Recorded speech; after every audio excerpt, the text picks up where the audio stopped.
مصطفیٰ جو کوئی 17 صفحات کا رسالہ ہولناکیاں پڑھ یا سن لے اسے قبر کی ہولناکیوں سے محفوظ فرما اور اس کی ماں باپ سمیت بلا حساب مغفرت فرما، آمین بجاہ خاتم النبیین صلی اللہ علیہ وآلہ وسلم۔ درود پاک کی فضیلت۔ ایک بار کسی بھکاری نے کفار سے سوال کیا۔ انہوں نے مذاقاً امیر المومنین حضرت مولا کائنات علی المرتضی شیر خدا رضی اللہ عنہ کے پاس بھیج دیا، جو کہ سامنے تشریف فرما تھے۔ اس نے حاضر ہو کر دستے سوال دراز کیا۔ آپ رضی اللہ عنہ نے 10 بار درود شریف پڑھ کر اس کی ہتھیلی پر دم کر دیا اور فرمایا، مٹھی بند کر لو اور جن لوگوں نے بھیجا ہے ان کے سامنے جا کر کھول دو۔ کفار ہنس رہے تھے کہ خالی پھونک مارنے سے کیا ہوتا ہے، مگر جب سائل نے ان کے سامنے جا کر مٹھی کھولی تو وہ سونے کے دیناروں سے بھری ہوئی تھی۔ یہ کرامت دیکھ کر کئی کافر مسلمان ہو گئے۔ صلو علی الحبیب صلی اللہ علی محمد۔ پیارے پیارے اسلامی بھائیوں، ہماری زندگی کی گاڑی تیزی کے ساتھ سرکتی چلی جا رہی ہے۔ اگر آپ تصور کی بالکنی سے جھانک کر اپنے ماضی میں نظر دوڑائیں گے تو تصور ہی تصور میں اپنے بچپن میں پہنچ جائیں گے اور سوچیں گے کہ جب ہم چھوٹے تھے تو اس طرح کھیلتے تھے اور یوں شرارتیں کیا کرتے تھے۔ ذرا غور فرمائیے، کیا ایسا معلوم نہیں ہوتا کہ ہماری زندگی بڑی تیزی کے ساتھ برف کے پگھلنے سے بھی تیز تر رفتار سے گزرتی چلی جا رہی ہے؟ واقعی جب ہم اپنے ماضی پر غور کرتے ہیں تو ہمارا دل ڈوبنے لگتا ہے کہ ہماری عمر اتنی ہو گئی اور ان قریب ہماری زندگی کے بقیہ دن بھی گزر جائیں گے، اور پھر جس طرح ہم اپنے دادا جان اور والد صاحب کو قبرستان چھوڑ کر آئے تھے، اسی طرح ایک دن وہ بھی آئے گا کہ ہماری اولاد، ہمارے بھائی یا عزیز و رشتہ دار ہمیں بھی قبرستان چھوڑ آئیں گے، اور پھر ہم قیامت تک وہاں سے نہیں نکل پائیں گے۔ یاد رکھیے، قبر میں صرف نیک اعمال کام آئیں گے، جبکہ ہمارا اتنا سارا مال جسے ہم نے اپنی زندگی میں دن رات محنت کر کے جمع کیا، سب کا سب یہیں دھرا رہ جائے گا اور اسے ہمارے ورثاء آپس میں بانٹ کر کھا جائیں گے۔ لہذا عقل مندی یہی ہے کہ ہم اپنی ساری توجہ مال جمع کرنے پر مرکوز رکھنے کے بجائے اپنی قبر و آخرت کی تیاری پر رکھیں۔ کہیں ایسا نہ ہو کہ ہم فکر آخرت سے غافل ہو کر اپنی ساری زندگی دنیاوی مال و دولت جمع کرنے میں گزار دیں اور پھر دنیا سے رخصت ہو کر ہمیں قبر کی ہولناکیوں کا سامنا کرنا پڑے۔ دیکھیے، قبر کی ہولناکیاں بہت زیادہ ہیں، چنانچہ اس سلسلے میں حضرت عمر بن عبدالعزیز رحمۃ اللہ علیہ کے آخری ایام کا ایک نہایت ہی رقت انگیز اور خوف آور یعنی خوف دلانے والا واقعہ پیش کرتا ہوں۔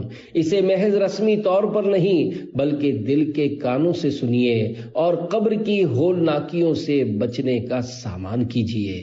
چنانچہ حضرت عمر بن عبدالعزیز رحمۃ اللہ علیہ ایک جنازے کے ساتھ گئے تو لوگ آگے بڑھ گئے اور آپ پیچھے رہ گئے۔ لوگ جنازہ رکھ کر آپ کا انتظار کرنے لگے۔ جب آپ پہنچے تو کسی نے کہا، اے امیر المومنین، آپ تو میت کے ولی ہیں، آپ جنازے کو اور ہمیں چھوڑ کر کہاں رہ گئے تھے؟ فرمایا، ہاں، ابھی ایک قبر نے مجھے پکار کر کہا، اے عمر بن عبدالعزیز، مجھ سے کیوں نہیں پوچھتے کہ میں اپنے اندر آنے والوں کے ساتھ کیا برتاؤ کرتی ہوں؟ میں نے اس سے کہا، مجھے ضرور بتا۔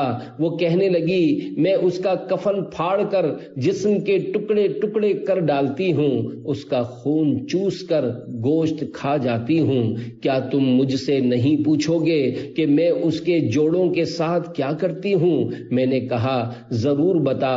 کہنے لگی میں ہتھیلیوں کو کلائیوں سے، کلائیوں کو بازوؤں سے، بازوؤں کو کاندھوں سے، سرینوں کو رانوں سے، رانوں کو گھٹنوں سے، گھٹنوں کو پنڈلیوں سے، اور پنڈلیوں کو قدموں سے جدا کر دیتی ہوں۔ اتنا کہنے کے بعد آپ رحمت اللہ علیہ رونے لگے۔ پھر فرمایا سنو، اس دنیا کی عمر بہت تھوڑی ہے، جو گناہگار اس دنیا میں عزت والا ہے آخرت میں ذلیل و رسوا ہوگا، جو مالدار ہے آخرت میں فقیر ہوگا، اس کا جوان بوڑھا ہو جائے گا اور زندہ مر جائے گا، لہذا دنیا کا تمہاری طرف آنا تمہیں دھوکے میں نہ ڈالے، کیونکہ تم جانتے ہو یہ بہت جلد رخصت ہونے والی ہے۔ دھوکے میں پڑنے والا وہی ہے جو اس سے دھوکا کھائے۔ کہاں گئے اس میں بسنے والے جنہوں نے شہر آباد کیے، نہریں نکالی اور درخت اگائے، مگر اس میں بہت تھوڑا عرصہ رہ پائے۔ انہیں صحت و تندرستی نے دھوکے میں ڈالا اور چستی نے مغرور بنایا تو گناہوں میں پڑ گئے۔ بخدا اس مال کے سبب ان پر حسرت کی جاتی ہے جو انہوں نے بڑی کنجوسی کے بعد حاصل کیا، اور اس کے جمع کرنے کی وجہ سے ان سے حسد کیا جاتا ہے۔ سوچو مٹی اور ریت نے ان کے جسموں کے ساتھ کیا کیا، قبر کے کیڑوں نے ان کی ہڈیوں اور جوڑوں کا کیا حال کر دیا۔ یہ دنیا میں خوشحالی اور چین میں رہتے، نرم و ملائم بستروں پر سوتے، نوکر چاکر ان کی خدمت کرتے، گھر والے ان کی عزت اور پڑوسی ان کی حمایت کرتے تھے۔ اگر تم انہیں پکار سکو تو گزرتے ہوئے ضرور پکارنا، اور اگر انہیں بلا سکو تو ضرور بلانا۔ ان مردوں کے لشکر کے پاس سے تم گزرو تو جن گھروں میں یہ عیش و عشرت سے رہا کرتے تھے ان کے ارد گرد کو بھی دیکھو، ان کے مالداروں سے پوچھو تمہارے پاس کتنا مال بچا ہے، ان کے فقیروں سے پوچھو تمہارا فقر کتنا باقی ہے، ان سے ان کی زبانوں کے متعلق پوچھو جن سے وہ باتیں کیا کرتے تھے، ان کی آنکھوں کے بارے میں پوچھو جن سے بدنگاہی کیا کرتے تھے، ان سے پوچھو کہ پتلی جلد، خوبصورت چہرے، نرم و نازک بدن کے ساتھ کیڑوں نے کیا سلوک کیا۔ کیڑوں نے ان کے رنگ اڑا دیے، گوشت کھا گئے، چہرے خاک آلود کر دیے، خوبصورتی کو ختم کر دیا، ریڑھ کی ہڈی توڑ کر جسم کے ٹکڑے ٹکڑے کر دیے اور جوڑوں کو ریزہ ریزہ کر دیا۔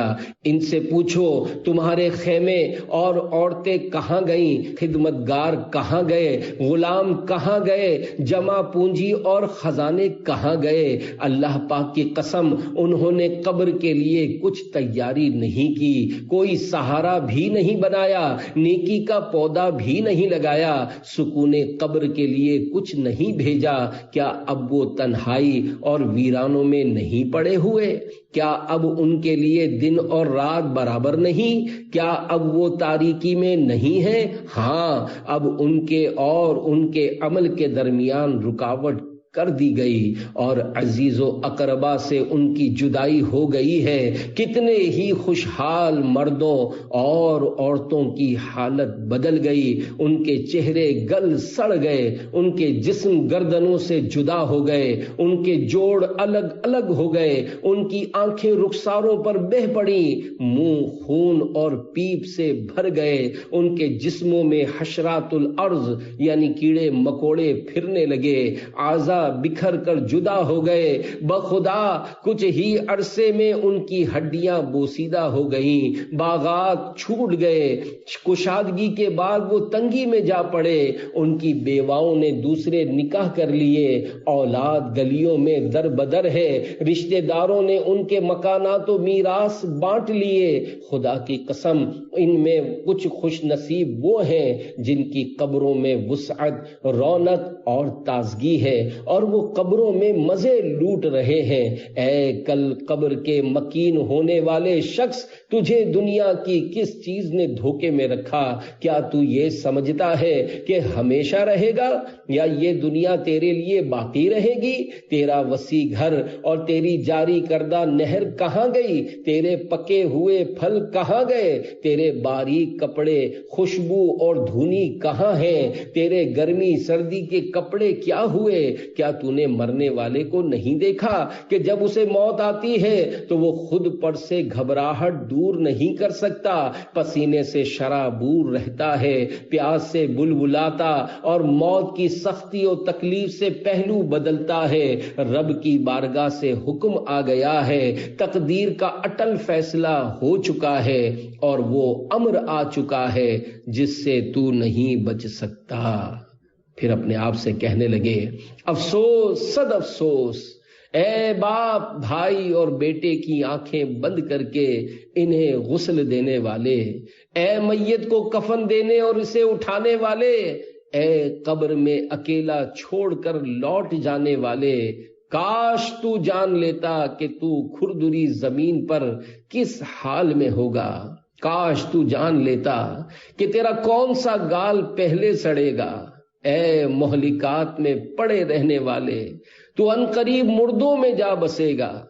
کاش تجھے معلوم ہوتا کہ دنیا سے جاتے وقت ملک الموت علیہ السلام تجھ سے کس حال میں ملیں گے اور میرے رب کا کیا پیغام لائیں گے۔ پھر آپ نے عربی میں اشعار پڑھے جن کا ترجمہ کچھ یوں ہے۔ نمبر 1، تم فانی چیزوں پر خوش اور کھیل تماشوں میں ایسے مصروف ہو جیسے سونے والے کو خواب کی لذت نے دھوکے میں رکھا۔ نمبر 2، اے دھوکے میں مبتلا شخص، تیرا دن بھول اور غفلت میں گزرتا جبکہ رات سونے میں گزرتی ہے، پس تیری ہلاکت لازمی ہے۔ نمبر 3، تو اس چیز میں پڑا ہوا ہے جس کے ختم ہونے کو تو ناپسند جانتا ہے۔ ایسی زندگی تو دنیا میں چوپائے بھی جیتے ہیں۔ یہ اشعار کہنے کے بعد حضرت عمر بن عبدالعزیز رحمت اللہ علیہ وہاں سے چلے آئے اور اس کے ایک ہفتے بعد آپ کا انتقال ہو گیا۔ پیارے پیارے اسلامی بھائیوں، اس رقت انگیز واقعے کی ایک ایک عبارت ہمیں جھنجھوڑ کر جگانے کی کوشش کر رہی ہے، لیکن افسوس صد افسوس، شاید ان باتوں کو سننے کے لیے ہمارے کان بہرے ہیں اور ان باتوں کو قبول کرنے کے لیے ہمارے دل تیار نہیں ہیں، کیونکہ وہ نہایت ہی سخت ہو چکے ہیں اور ان پر تاریکی چھا چکی ہے۔ ممکن ہے ہمارے دل نصیحت قبول کرنے کے لیے اس وجہ سے تیار نہ ہوتے ہوں کہ گناہوں کے سبب وہ مکمل طور پر سیاہ ہو چکے ہوں۔ یاد رکھیے، جب گناہوں کے باعث دل مکمل طور پر سیاہ ہو جائے تو وہ نصیحت قبول نہیں کرتا۔ چنانچہ دل پر سیاہ نقطہ، حدیث پاک میں آتا ہے، ان المؤمن اذا اذنب كانت نقطة سوداء في قلبه، یعنی مومن جب گناہ کرتا ہے تو اس کے دل پر ایک سیاہ نقطہ بن جاتا ہے۔ فَإِن تَابَ وَنَزَعَ وَاسْتَغْفَرَ، اگر وہ توبہ کرے، گناہ چھوڑ دے اور اللہ پاک سے مغفرت طلب کرے، سُقِلَ قَلْبُهُ، تو اس کا دل صاف ہو جاتا ہے۔ فَإِن زَادَ زَادَتْ، اور اگر وہ توبہ نہ کرے بلکہ مزید گناہ کرتا رہے تو وہ نقطہ پھیل جاتا ہے۔ یہی کچھ حال ہمارا ہے کہ اب ہم پر نصیحت کارگر نہیں ہوتی اور ہم نصیحت کی بات قبول نہیں کرتے، حالانکہ ہم کئی بار قبر کی پکار سے متعلق یہ روایت سنتے رہتے ہیں کہ قبر روزانہ 5 بار پکارتی ہے۔ قبر روزانہ 5 بار پکار کر کہتی ہے، اے انسان، آج تو میری پیٹھ پر خوب دھما چوکڑی کر رہا ہے اور اترا کر چل رہا ہے، لیکن یاد رکھ کل تو میرے پیٹ میں آنے والا ہے۔ اے انسان آج تو میری پیٹھ پر لذیذ غذائیں اور عمدہ عمدہ کھانے کھا رہا ہے، لیکن یاد رکھ کل میرے اندر تجھے کیڑے کھائیں گے۔ اے انسان آج تو میری پیٹھ پر غفلت سے ہنس رہا ہے، لیکن یاد رکھ کل جب تو موت کا شکار ہو کر میرے اندر آئے گا تو تجھے رونا پڑے گا۔ اے انسان آج تو میری پیٹھ پر خوشیاں منا رہا ہے، لیکن یاد رکھ کل تو میرے اندر آ کر غم زدہ ہو جائے گا۔ اے انسان آج تو میری پیٹھ پر خوب گناہ کر رہا ہے، لیکن یاد رکھ کل جب تو میرے اندر آئے گا تو تجھے اپنے کیے کی سزا بھگتنی پڑے گی۔ قبر میں آگ بھڑکا دی گئی۔ پیارے پیارے اسلامی بھائیوں، قبر کی ہولناکیوں میں مبتلا ہونے کے بہت سے اسباب ہیں۔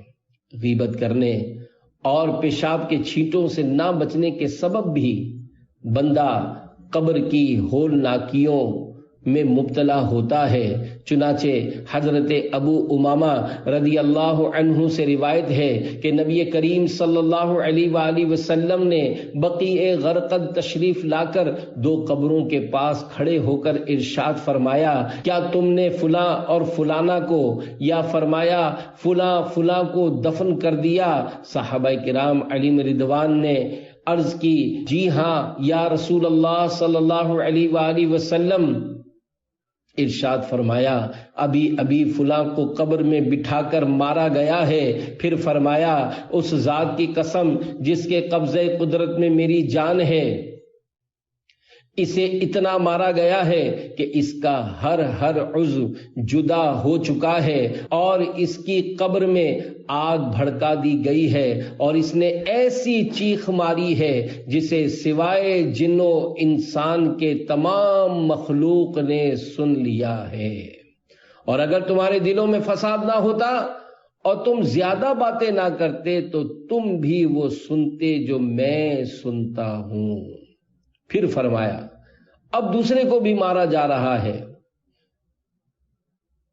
پھر فرمایا، اس ذات کی قسم جس کے دست قدرت میں میری جان ہے، اسے بھی اس قدر زور سے مارا گیا ہے کہ اس کی بھی ہر ہڈی جدا ہو گئی ہے، اور اس کی قبر میں بھی آگ بھڑکا دی گئی ہے۔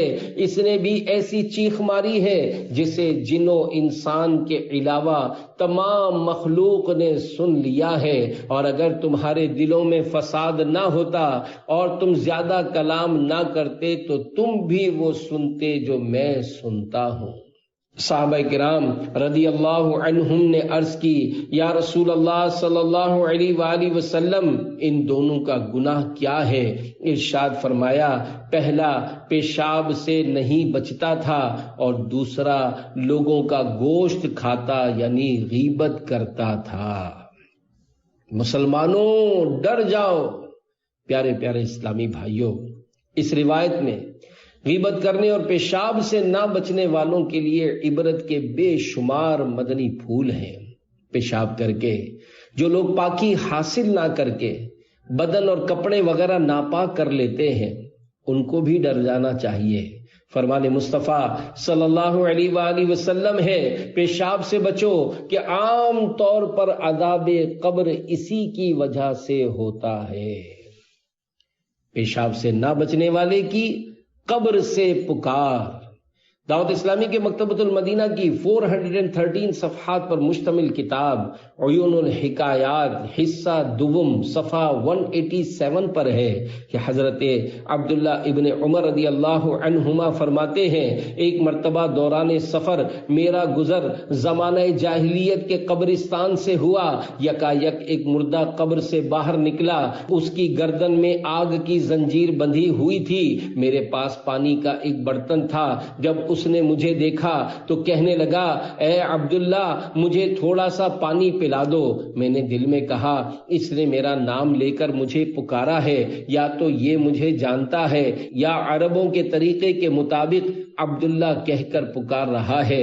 پھر اچانک اسی قبر سے ایک اور شخص نکلا، اس نے مجھ سے کہا، اے عبداللہ اس نافرمان کو ہرگز پانی نہ پلانا۔ یہ کافر ہے۔ دوسرا شخص پہلے کو گھسیٹ کر واپس قبر میں لے گیا۔ میں نے وہ رات ایک بڑھیا کے گھر گزاری۔ اس کے گھر کے قریب ایک قبر تھی۔ میں نے قبر سے یہ آواز سنی، پیشاب پیشاب کیا ہے، مشکیزہ مشکیزہ کیا ہے۔ اس آواز کے متعلق بڑھیا سے پوچھا تو اس نے کہا، یہ میرے شوہر کی قبر ہے، اسے 2 خطاؤں کی سزا مل رہی ہے۔ پیشاب کرتے وقت یہ پیشاب کے چھینٹوں سے نہیں بچتا تھا۔ میں اس سے کہتی کہ تجھ پر افسوس، جب اونٹ پیشاب کرتا ہے تو وہ بھی اپنے پاؤں کشادہ کر کے چھینٹوں سے بچتا ہے، لیکن تو اس معاملے میں بالکل بھی احتیاط نہیں کرتا۔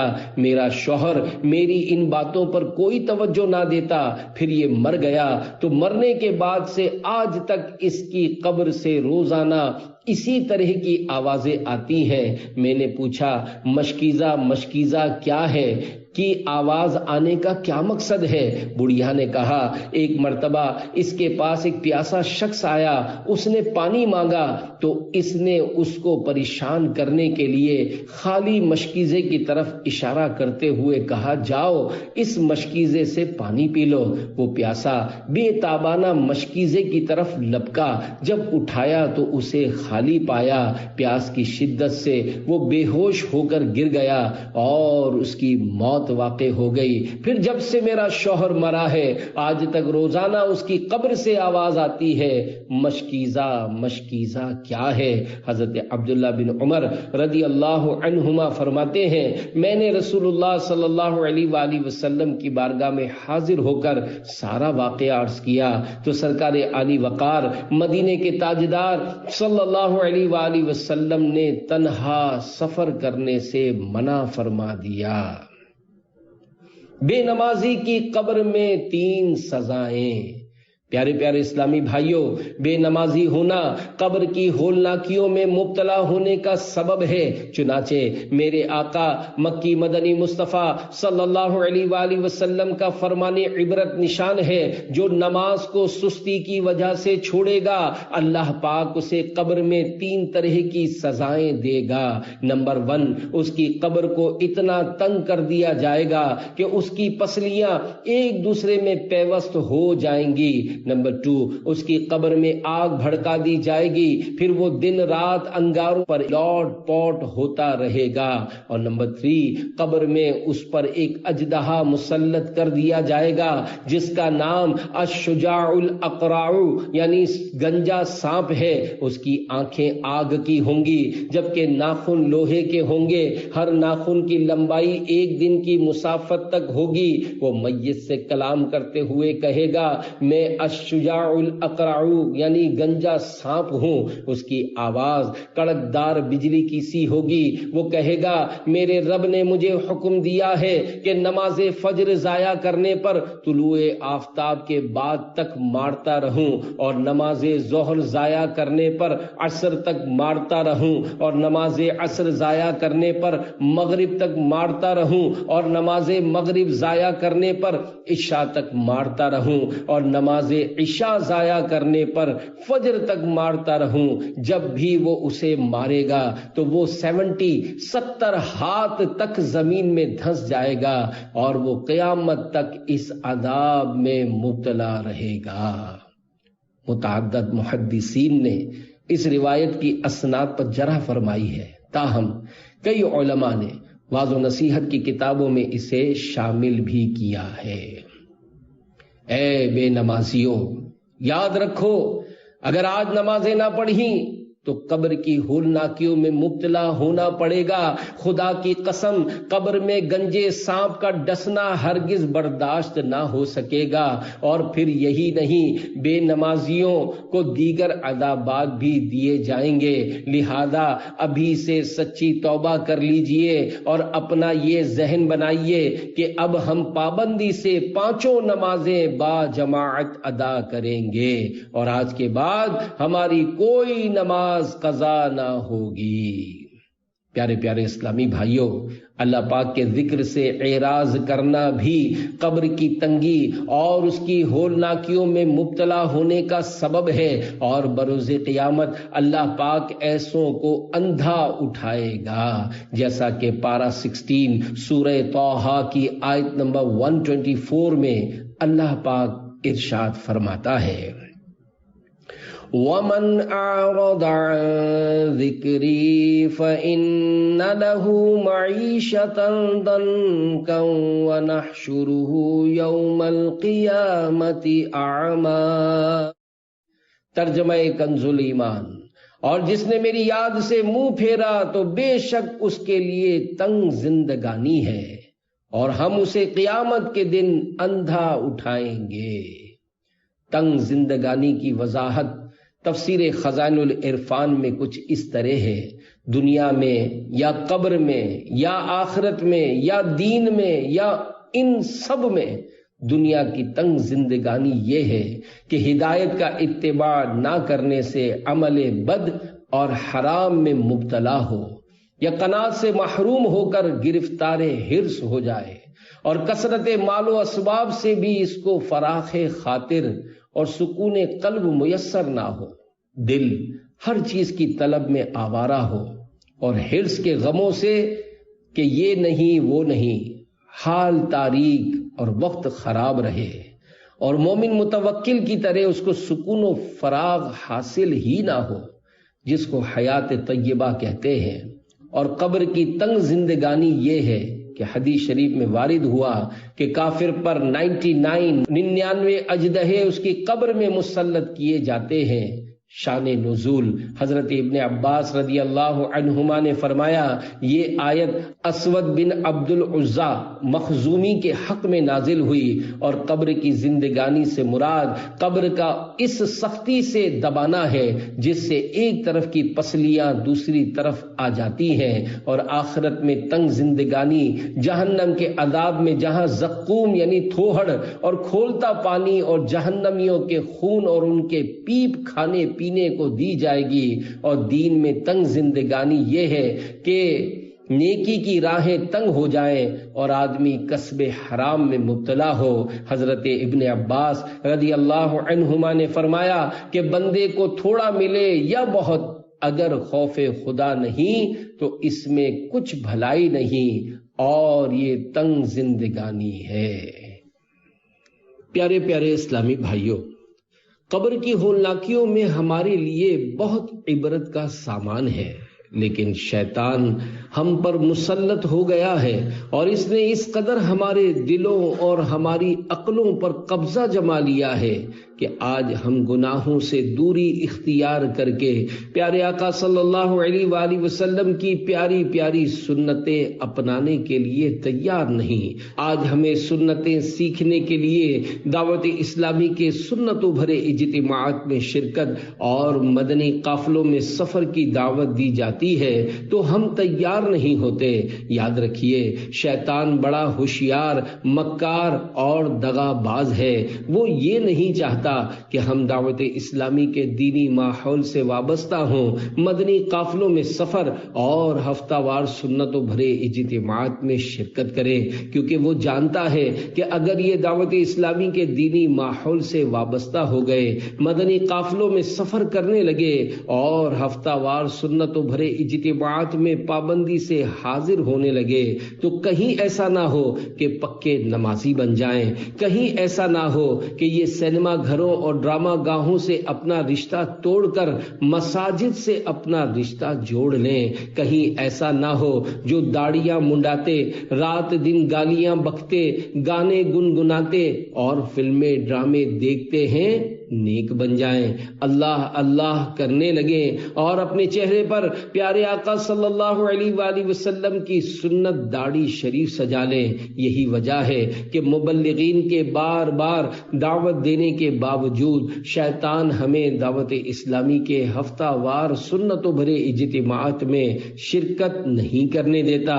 کبھی وہ ہمارے راستے میں دوستوں کا روپ دھار کر کھڑا ہو جاتا ہے اور کبھی دکان کھلوا کر ہمیں روک لیتا ہے۔ آخر موت ہے۔ دیکھیے، اس دنیا میں آپ زیادہ سے زیادہ 70 یا 75 70 یا 75 سال زندہ رہیں گے، لیکن پھر موت نے آنا ہے۔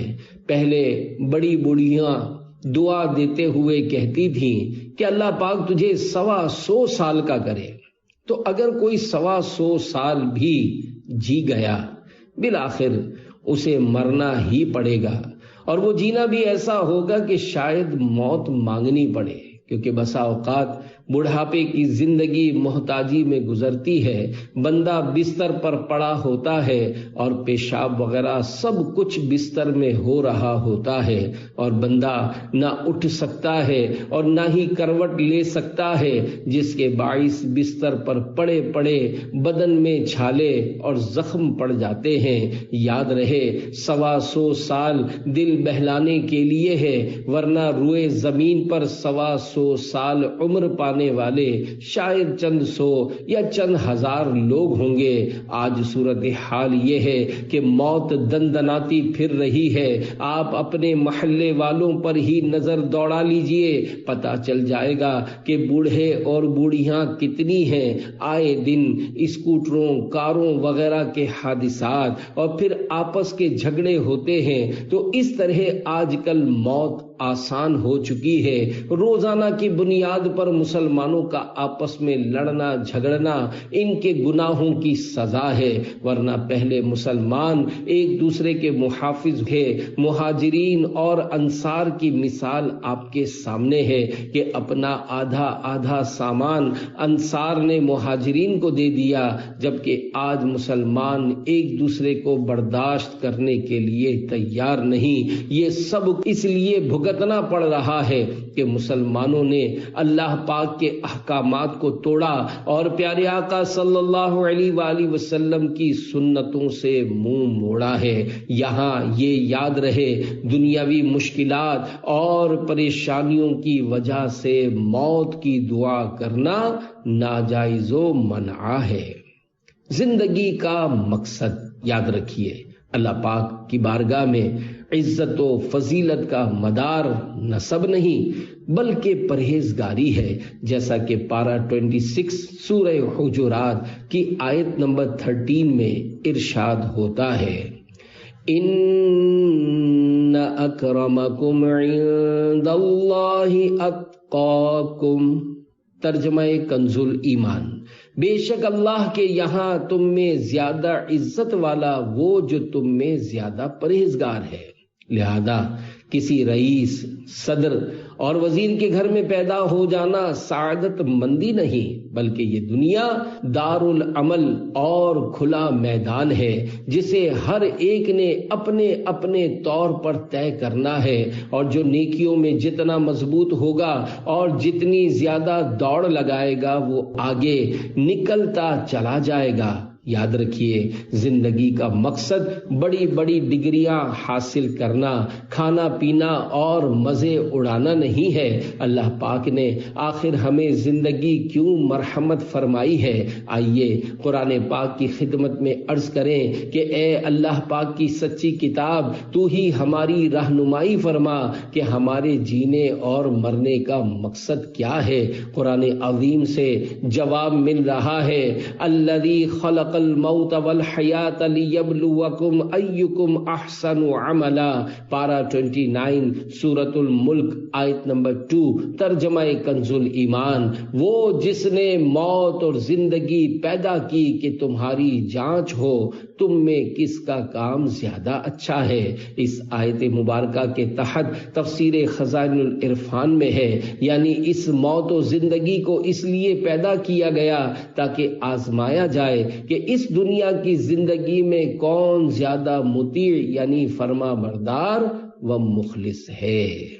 بے ہوش ہو کر گر پڑے پیارے پیارے اسلامی بھائیوں، خدارا ہوش کے ناخن لیجئے، اپنی عقل پر زور دے کر سوچئے کہ ہم اس دنیا میں کیوں آئے ہیں۔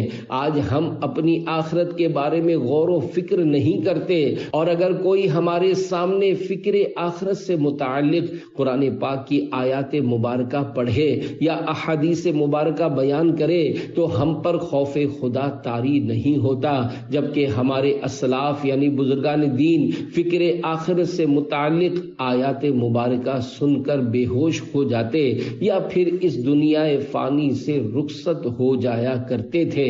چنانچہ مسلمانوں کے دوسرے خلیفہ امیر المؤمنین حضرت عمر فاروق اعظم رضی اللہ عنہ فرماتے ہیں، جو اللہ پاک سے ڈرتا ہے وہ غصہ نہیں دکھاتا، اور جو اللہ پاک کے ہاں تقوی اختیار کرتا ہے وہ اپنی مرضی نہیں کرتا، اور اگر قیامت نہ ہوتی تو ہم کچھ اور دیکھتے۔ پھر آپ رضی اللہ عنہ نے یہ آیت مبارکہ تلاوت فرمائی، اذا الشمس کورت، پارہ 30 سورہ تکویر آیت نمبر 1، ترجمہ کنز الایمان، جب دھوپ لپیٹی جائے۔ پھر جب اس آیت پر پہنچے وَإِذَا الصُّحُفُ نُشِرَتْ، پارہ 30 سورہ تکویر آیت نمبر 10، ترجمہ کنز الایمان، اور جب نامہ اعمال کھولے جائیں تو بے ہوش ہو کر گر پڑے۔ میں مجرموں میں سے ہوں۔ حضرت مسور بن مخرمہ رحمت اللہ علیہ شدت خوف کی وجہ سے قرآن پاک میں سے کچھ سننے پر قادر نہ تھے، یہاں تک کہ ان کے سامنے جب ایک حرف یا کوئی آیت پڑھی جاتی تو چیخ مارتے اور بے ہوش ہو جاتے، پھر کئی دن تک ان کو ہوش نہ آتا۔ ایک دن قبیلہ خثعم کا ایک شخص ان کے سامنے آیا اور اس نے یہ آیات پڑھی، یوم نحشر المتقین الی الرحمن وفدا ونسوق المجرمین الی جہنم وردا، پارہ 16 سورہ مریم آیت 85-86، ترجمہ کنز الایمان۔ جس دن ہم پرہیزگاروں کو رحمان کی طرف لے جائیں گے مہمان بنا کر، اور مجرموں کو جہنم کی طرف ہانکیں گے پیاسے۔ یہ سن کر آپ رحمت اللہ علیہ نے فرمایا، آہ میں مجرموں میں سے ہوں اور متقی لوگوں میں سے نہیں ہوں، اے قاری دوبارہ پڑھو۔ اس نے پھر پڑھا تو آپ نے ایک نعرہ مارا اور آپ کی روح قفس انصری سے پرواز کر گئی۔ پیارے پیارے اسلامی بھائیوں، دیکھا آپ نے ہمارے اسلاف کس قدر خوف خدا والے تھے، لیکن ہمارا معاملہ ان کے برعکس ہے۔ دیکھیے زندگی بڑی قلیل ہے اور ان قریب ہمیں اندھیری قبر میں اتار دیا جائے گا،